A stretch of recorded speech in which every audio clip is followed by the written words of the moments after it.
Welcome to Bible Study with Fred. Today I'm in Proverbs 16, verse 32. He that is slow to anger is better than the mighty, and he that ruleth his spirit than he that taketh a city. Now, a recent news item said that the three things that mainly help determine a child's worldly success are their IQ, their socioeconomic status, and their self-control or self-discipline, as revealed at an early age. Being able to control your impulses, your anger, and your desires are an essential part of one of the factors that makes a mature person even seem mature, which is called what is called emotional intelligence. Here, God confirms that the person who has a long fuse is mightier than Conan the Barbarian, and the person who can control his own spirit has power over it, which is what ruleth means in the Bible, is stronger than someone who can conquer a city. Now, here's the definition of what the Bible means when it says rule. Esther 9:1. Now, in the 12th month, that is the month Adar, on the 13th day of the same, when the king's commandment and his decree drew near to be put in execution, in the day that the enemies of the Jews hoped to have power over them, though it was turned to the contrary, that the Jews had rule over them that hated them. Now, God values and extols self-discipline and self-control. If you meet someone who tends to come unglued, loses their temper easy, or seems to relish being out of control at times, avoid them like the plague. They can't control their own spirit. They're dangerous. Many cultures have similar sayings to this. Seneca, the great Roman philosopher of the 1st century AD, said, "Most powerful is he who has himself in his own power." Alfred Lord Tennyson, considered the greatest of the Victorian age poets, said, and I quote, "The happiness of a man in this life does not consist in the absence, but in the mastery of his passions." If you are impulsive and can't seem to manage control of your own self, you will be poor, perhaps despised by your peers, and will spend your old age, should you reach that far, quite alone. I say this is most likely, although there are some Christians who've managed that by God's grace and the good temper of a loving spouse, but don't count on it. One of the problems Christians have with this verse is that they are so spoiled and immature.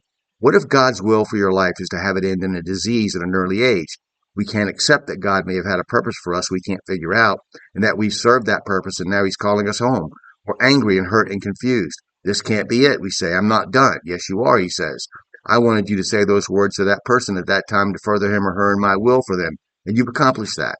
But in our self-centeredness and lack of self-control, we become angry at God and destroy our ability to have a testimony for him to others as we get ready to take our journey. Or maybe we've decided that by our own will that we will find a spouse, have a family, the proverbial little house and the white picket fence, with the white picket fence, and live a long, happy life. But God calls you to preach by opening many doors for you and giving you a talent for speaking his truths in a clear and concise manner. But you lack self-control and your spirit resists, and you wind up selling cars or appliances, miserable and unhappy your whole life. My point of bringing these two examples out, which you might not associate with self-control, and the meaning of this verse is this: that meekness in the Bible is associated with accepting God's will for your life and not stomping your feet and crying like a baby because you didn't get what you thought was owed to you. We live in fallen bodies in a fallen world because of sin, and our hope is in heaven, not in having an easy time of it here on earth. Self-control is linked with accepting that it is what it is, changing what you can and accepting what you can't, while being thankful for what you've been given. Our being overweight, having bad eyesight, excuse me for the cat, coronary artery disease, a bad back, diabetes, and many cancers can come by two ways. We have no control over our heredity, whose genes we received and how those genes are arranged to make us and determine the length of our lives and our health to a degree out of our control. But we do have control, or should have, over our impulses, our lust for food, for sex, things that comfort and give pleasure, cigarettes, drugs, alcohol, sweet stuff, having plenty of light when we read, pushing away from the table when we feel the desire to eat too much. Those who don't have self-control make those who do, but are dealing with inherited things, a bad name. How do you know if my bad back is due to a birth defect or my unwillingness to spend 5 minutes a day exercising because I don't like exercise? We get the same excuse from people who won't read their Bible because they don't like to read. Well, you know what? Some part of having self-control is also realizing that life doesn't care what you like or don't like, and there are consequences for your actions or lack of action, and you can stomp your feet and scream at the heavens, but your lack of self-control didn't do you any good to get you to the point where you are and won't help you avoid going where you're going. Get over it. So I'm going to stop there today. Self-control is a big, important topic for the Christian.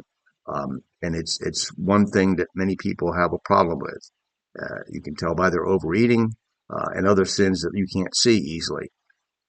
So anyway, please read your Bible, study your Bible, cross-reference the verses, pray to God for wisdom and understanding, and share your interpretation with someone else. Open the Bible today and let God speak to you through His Word.